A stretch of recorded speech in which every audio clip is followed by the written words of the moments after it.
గత రాత్రి ఢిల్లీలో మహాకుంభమేళాకు వెళ్ళడానికి ఒక్కసారిగా వచ్చినటువంటి భక్తులతో కిక్కిరిసినటువంటి ఢిల్లీ రైల్వే స్టేషన్లో భారీ తొక్కిసలాట చోటు చేసుకుని దాదాపు 18 మంది అమాయకుల ప్రాణాలైతే మనకి ఇక్కడ గాల్లో కలిసిపోవడం జరిగింది. ఇక ఇంతకీ ఏం జరిగింది, మనం ప్రయాగ్రాజ్ కుంభమేళాకు వెళ్ళడానికి ఇంతలా ఒక్కసారిగా భక్తులు ఎందుకు దోసుకొచ్చారు, అసలు ఇంతమంది ఎలా వెళ్ళి ఒకరినొకరు తొక్కుకున్నారు అనే విషయాల పట్ల మనం ఇక్కడ మాట్లాడుకుందాం. ఎందుకంటే ఎప్పుడు కూడా మనం ప్రభుత్వాన్ని తప్పని చెప్పకూడదు, మనకు కూడా బాధ్యత ఉండాలి. ఒక పని చేస్తున్నామంటే ఇక మనకు చాలని జనరల్ బోగీలతో రైళ్ళు ఏమి ఎక్కువగా ఉన్నాయి, కానీ చాలని జనరల్ బోగీలతో ఈ ఇబ్బందులను ఎదుర్కొంటారు. ఇటీవల మనం ఎన్నో ఘటనలు చూసాం. కుంభమేళాకు వెళ్ళడానికి స్పెషల్ ట్రైన్లలో ప్లేస్ లేకపోవడంతో, చోటు లేకపోవడంతో ఏసీ అద్దాలు పగలగొట్టడం కానీ, లేకపోతే మనకు రిజర్వేషన్ కోచ్ల్లోకి వెళ్ళిపోవడం, అందులో ప్రయాణం చేయడం, ఇలాంటి ఘటనలన్నీ కూడా మనం చూస్తూనే ఉన్నాం. కానీ గత రాత్రి ప్రయాగ్రాజ్ కుంభమేళాకు వెళ్ళడానికి వచ్చినటువంటి భక్తులు మనకు 18 మంది చనిపోవడం జరిగింది. ఇక ఎందుకు ఈ ఇన్సిడెంట్ జరిగింది, ఈ ఢిల్లీలో ఈ తొక్కిసలాట జరగడానికి కారణం ఏంటి, ఇక ఏ కారణం చేత ఈ ఘటన జరిగిందనే అప్డేట్స్ అయితే చూద్దాం. ఎందుకంటే ప్రతిరోజు కూడా మనం చేసే వీడియోలో ఏదో ఒక మెసేజ్ ఉంటుంది, ఏదో ఒక అవగాహన ఉంటుంది, ఏదో ఒక మార్పు అనేది ఉంటుందన్నమాట. కాబట్టి మనం ఈ మార్పులన్నీ కూడా ఏదో కొంత నా తరపు నుంచి కూడా కొంత మార్పు అనేది తీసుకురావాలనే ఉద్దేశంతోనే నేను ఈ కంటెంట్ అయితే చేస్తున్నాను. తప్పకుండా వీడియోస్ను లైక్ చేయండి, షేర్ చేయండి, సబ్స్క్రైబ్ చేసుకోండి. ఇక గత రాత్రి ప్రయాగ్రాజ్ కుంభమేళాకు వెళ్ళడానికి ఏదైతే స్పెషల్ ట్రైన్ వేసిందో ఢిల్లీ రైల్వే స్టేషన్ నుంచి కూడా ఈ స్పెషల్ ట్రైన్ బయలుదేరాల్సి ఉంది. కానీ ఒక్కసారిగా మనకు ప్రయాణికులైతే వచ్చేయడం జరిగింది ఢిల్లీ రైల్వే స్టేషన్కు. ఎందుకంటే కుంభమేళా మరొక 10 రోజుల్లో కుంభమేళా ముగిసిపోనుంది. 26వ తారీఖు వరకు మాత్రమే కుంభమేళా ఉంటుంది, శివరాత్రి వరకు కూడా, మహాశివరాత్రి వరకు కూడా. ఇక ఆలోపు మనం వెళ్ళి ఆ త్రివేణి సంగమంలో స్నానం చేయాలి అనేసి ఇక్కడ భక్తులంతా కూడా పెద్ద ఎత్తున ఒకసారిగా ఢిల్లీ రైల్వే స్టేషన్కు చేరుకోవడం జరిగింది. ఇక మనకు ఒకటి చెప్తున్నానండి, నేను మన ప్రాణం కంటే భక్తి ఎక్కువే, కానీ ప్రాణాల కంటే ఇంపార్టెంట్ కాదు కదా. కాబట్టి ఈ విషయాలన్నీ కూడా మనం దృష్టిలో పెట్టుకోవాలి. ఇక మనం ఈ విధంగా మనకు ఈ కుంభమేళాకు వెళ్ళడానికి ఒక్కసారిగా వచ్చేసారు రైల్వే స్టేషన్కి. ఇక రైల్వే అధికారులు మరి ఎందుకు చర్యలు చేపట్టలేకపోయారు, ఇంతమందిని ఒక్కసారిగా రైల్వే స్టేషన్లోకి పంపించేటప్పుడు కొంచెమైనా జాగ్రత్తలు తీసుకోవాలని కూడా కొంతమంది విమర్శిస్తూ ఉంటే, మరికొంతమంది మనది కూడా బాధ్యత ఉండాలి కదా. ఎప్పుడూ ప్రభుత్వం అనేదే తప్పని చెప్పకూడదు, ఎప్పుడు ప్రభుత్వం అనేదే తప్పు తోసేయకూడదు, మనకు కూడా బాధ్యత ఉండాలి కదా, మనం కూడా బాధ్యతగా వ్యవహరించాలి కదా. మరి అన్ని ఏర్పాట్లు చేసినటువంటి ప్రభుత్వం మరి ఇక ఎందుకు ఈ యొక్క ఇష్యూ జరిగిందనేది చూస్తే, మొదటగా భక్తులంతా కూడా కుంభమేళాకు వెళ్ళడానికి రెడీగా ఉన్న వాళ్ళంతా కూడా మనకు 14వ ప్లాట్ఫామ్లో ఉన్నారు.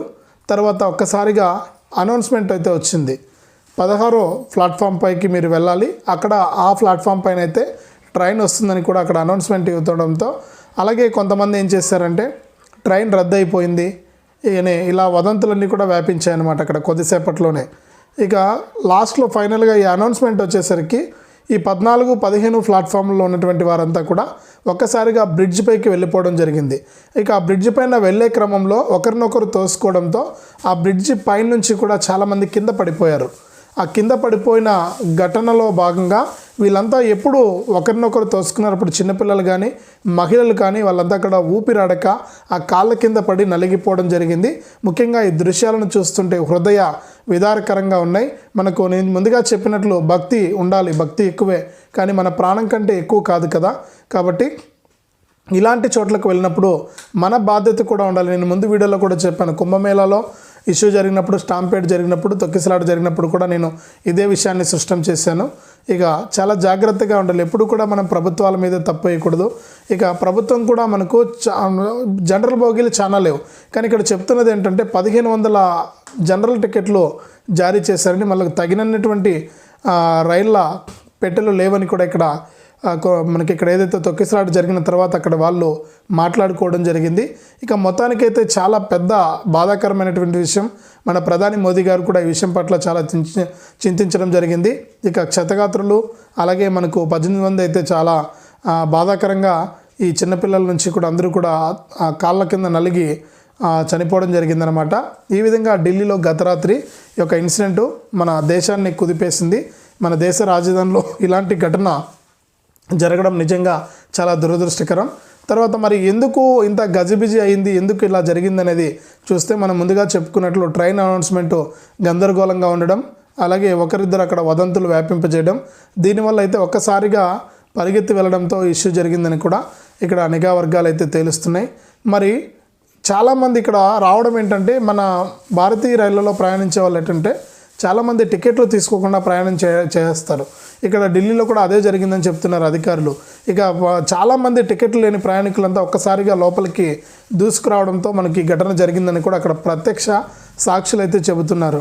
ఏది ఏమైనా కానీ మనం ఇబ్బంది జరగకముందు అయితే మనకు బాగుంటాం. ఇబ్బంది జరిగిన తర్వాత అందరం కూడా మాటలు చెప్పేవాళ్ళమే.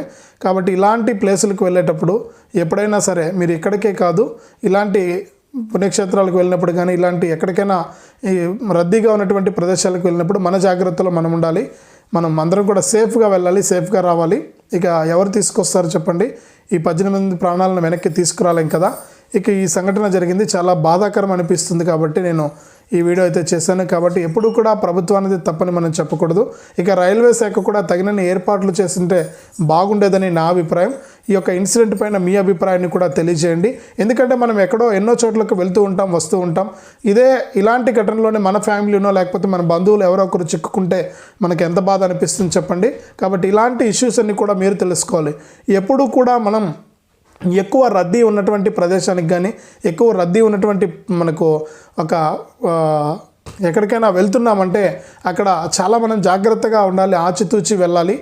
జనాల్లో దూసుకెళ్లకుండా మన పక్కన మనం ఉండి మనకు ఇవన్నీ కూడా మనం చేసుకుంటూ ఉండాలి. ఇలా ఎప్పటికప్పుడు ఇలాంటి ప్లేసులకు వెళ్ళేటప్పుడు చాలా జాగ్రత్తగా ఉండాలన్నమాట. నేను అదే చెప్తున్నాను. మనకందరికీ కూడా నేను చేసే ప్రతి వీడియోలో కూడా ఒక మెసేజ్ ఉంటుంది. ప్రతి వీడియోలో కూడా నేను ఎత్తి మరి చూపిస్తాను ఆ యొక్క మంచిని.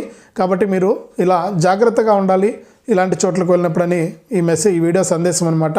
కాబట్టి మొత్తానికైతే ఇన్సిడెంట్ జరిగింది ఢిల్లీలో, చాలా బాధగా ఉంది. మరి వాళ్ళ కోసం మనం ప్రార్థిద్దాం. వాళ్ళు కుంభమేళకు వెళ్ళడానికి, త్రివేణి సంగమంలో స్నానం చేయడానికి ఇక్కడ మనకు ఇబ్బంది పడడం జరిగింది. కాబట్టి వారి గురించి మనం ప్రేయర్ చేద్దాం. ఇలాంటి ఘటనలు జరగకుండా మన వ్యవస్థలను మనమే కాపాడుకోవాలి. చాలామంది ఏంటంటే చిల్లర పనులు చేస్తున్నారు. ఇక్కడ మన బీహార్లో బీహార్ పోలీసులు కూడా కొంతమంది ఆకతాయిలను పట్టుకోవడం జరిగింది. మన వ్యవస్థల మీద మనమేంటి, మన వాళ్ళంతా కూడా ఎంతో కష్టపడి ట్యాక్సులు కడుతూ మన వ్యవస్థలన్నీ కూడా మనకు రన్ అవుతున్నాయన్నమాట. ఇక్కడ మన ఆస్తే కదా, భారతీయ రైల్వే మందే కదా, మరి మన ఆస్తులపైన మనం దాడులు చేయడం ఏంటి? ఈ ప్రజలందరి ఆస్తి కదా. మరి ఇలాంటి ఏసీ అద్దాలు పగలగొట్టడం కానీ, ట్రైన్లను ధ్వంసం చేయడం కానీ, ట్రైన్లు కిటికీలను పగలగొట్టడం కానీ ఇలాంటివన్నీ కూడా చేయకూడదు. మనం చాలా రెస్పాన్సిబుల్ సిటిజన్గా ఉండాలి. మరి ఇతర దేశాల్లో ఇంత ఫ్రీడమ్ అనేది ఎక్కడా ఉండదు. మీరు కావాలంటే ప్రపంచమంతా కూడా వెతికి చూడండి. మన భారతదేశంలో మనకు చాలా స్వేచ్ఛ అయితే ఉందన్నమాట. కాబట్టి ఈ స్వేచ్ఛను మనం హరించుకోకుండా మనం ముందుకెళ్ళాలి. కాబట్టి ప్రతి ఒక్క పౌరుడికి కూడా బాధ్యత ఉంది. ఇలాంటి సంఘటనలే కాదు, మన వ్యవస్థల పట్ల నమ్మకం ఉంచుకొని మన ఆ ఆస్తులను కాపాడుకోవడం మన బాధ్యత. ఇలాంటి దాడులు చేయకూడదు. అలాగే ఇలా ఒక్కసారిగా క్రమశిక్షణ లేకుండా క్యూలో వెళ్లకుండా ఇలా ఒక్కసారిగా తోసుకెళ్లడంతో ఈరోజు 18 మంది అమాయకుల ప్రాణాలు బలైపోవడం జరిగింది. ఈ సంఘటన పట్ల మీ అభిప్రాయాన్ని కామెంట్ చేయండి. తప్పకుండా ఎటువంటి రక్షణ చర్యలు తీసుకుంటే బాగుంటుండేదనే మెసేజ్ను మీరు ఖచ్చితంగా కామెంట్ చేస్తారని ఆశిస్తున్నా. తప్పకుండా వీడియోను లైక్ చేయండి, షేర్ చేయండి, సబ్స్క్రైబ్ చేసుకోండి.